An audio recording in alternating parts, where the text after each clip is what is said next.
Welcome to a new edition of the Neon Jazz interview series with Japanese-born New York City jazz pianist Yuko Fujiyama. She talked about her new CD, Nightwave, which was her attempt at trying to be free from a feeling of linear time. She was born in Sapporo, Japan, and started playing piano at the age of 4. But it wasn't until the summer of 1980, standing on a sidewalk in New York's East Village, that she found her calling. It freed her soul. Someone was playing a Cecil Taylor tape, and she was transfixed by the piano sounds. That someone happened to be Taylor's drummer, Jerome Cooper, and that moment opened a door for her to the abstract beauty of music. And it went on from there. She has great stories, so please get to know her and dig this interview, my friends.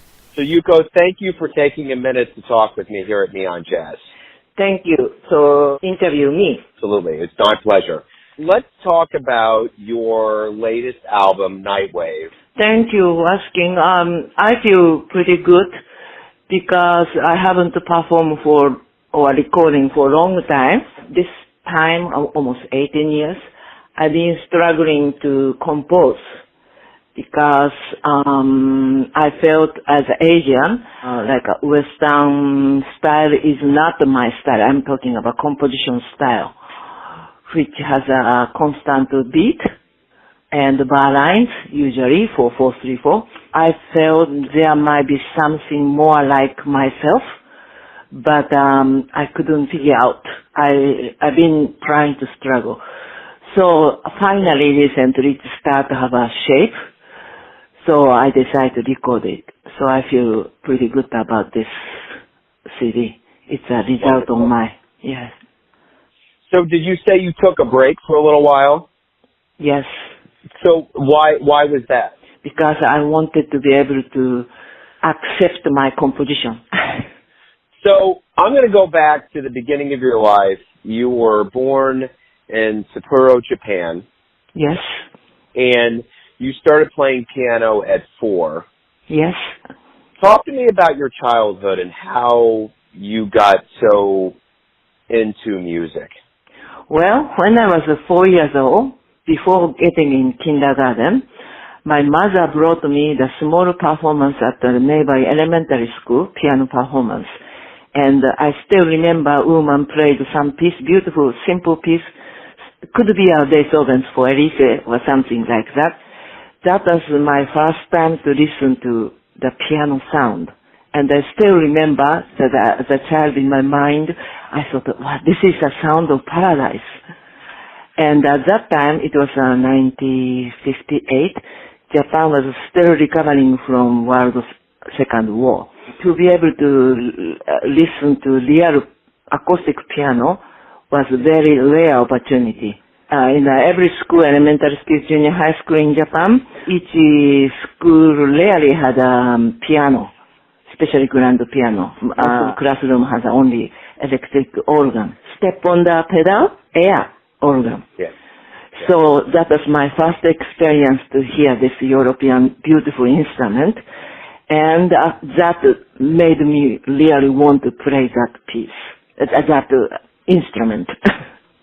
Absolutely. So in 1980, you were in New York and you heard a tape by Cecil Taylor. Yes. What was that like? Knocked me down.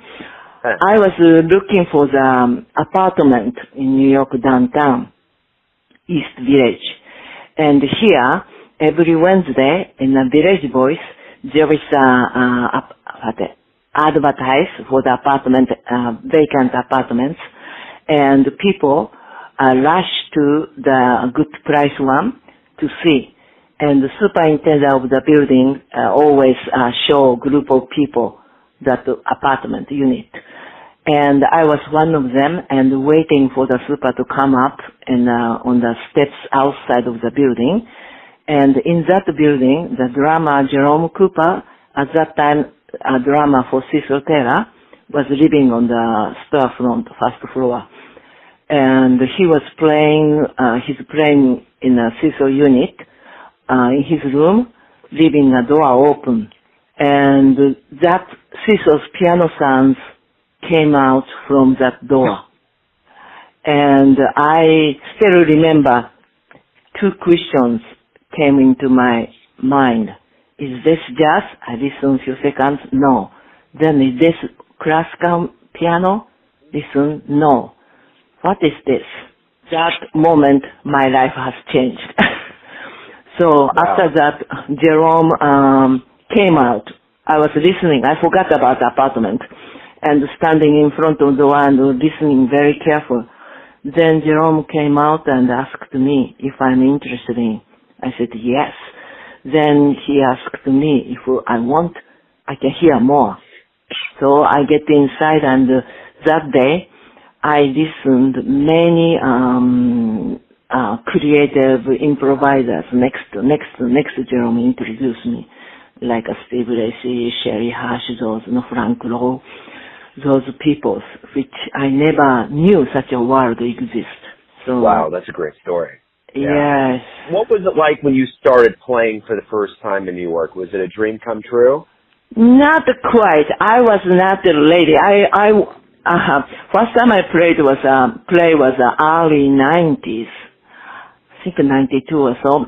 It was just less than 10 minutes before pianist Marlene Crispell. She had her performance one night at Old Knitting Factory. And she was my, senior who is going ahead of me. I love her piano music. And I was listening, and I asked her, and she accepted my playing before her starting. That was my first time ever played in front of the audience.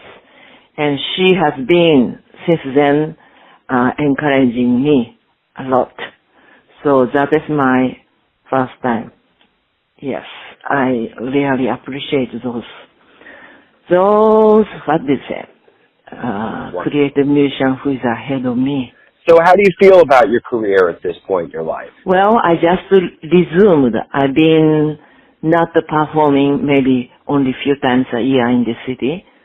So I just started try to get the gigs. I just came back from Japan tour with drummer Reggie Nicholson.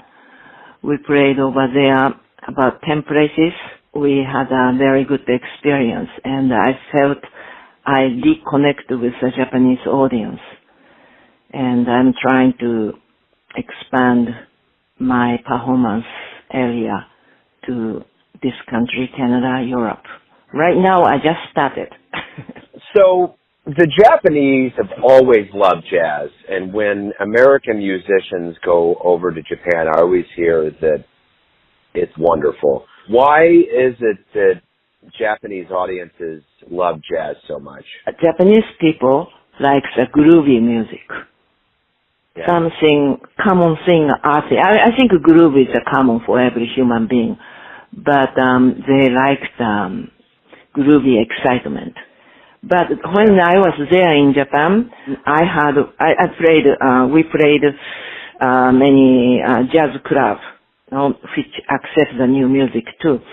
And all owners said, now not so many American jazz musicians are coming to Japan because of the financial reason.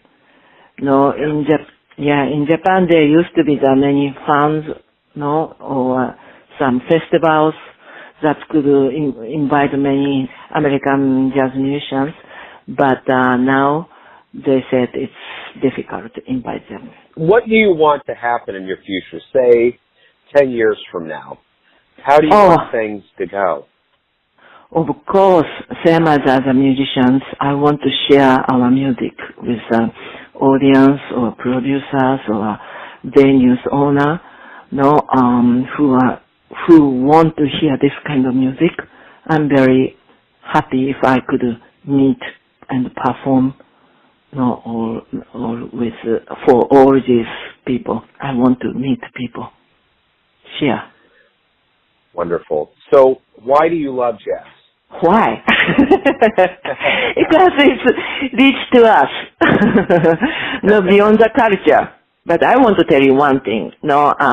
As an Asian, it's very different to just appreciate, enjoy listening to the great music, and try to play that music by myself, by himself, is different.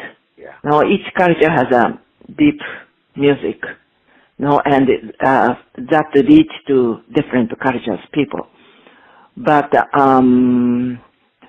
to play that different cultures' deep music is different. Yeah. That part sometimes I feel American musicians do not understand. Do you understand? Yeah, no, I totally understand. So this is my final question, and I always kind of try to find out who you are. So my question is this. You know yourself best, who you are. So tell me, who are you as a musician? What is it you're trying to say? Free expression as a contemporary Asian woman on the piano to reach the people who need freedom to their soul. My soul was rescued by Cecil Taylor's music. So I wish, this might sound arrogant, but I wish I could do similar thing to the people who need. That's great. I love that. That's a great way to kind of wrap everything up. Yuko, thank you for taking some time to talk about your latest album, Nightwave. Good luck with it, and thank you for your time to talk about your life and music. It's been wonderful. Thank you very much for your interview. Thanks for listening and tuning in to yet another Neon Jazz interview, where we give you a bit of insight into the finest players in Japan, New York City, Kansas City, spots all over the world, giving fans all that jazz. Thanks to Yuko for her time, her music, and her stories. If you want to hear more interviews, go to Famous Interviews with Joe Domino in the iTunes Store. Visit neonjazz at youtube.com. And for everything Neon Jazz, go to the neonjazz.blogspot.com. And until next time, enjoy the jazz, my friends.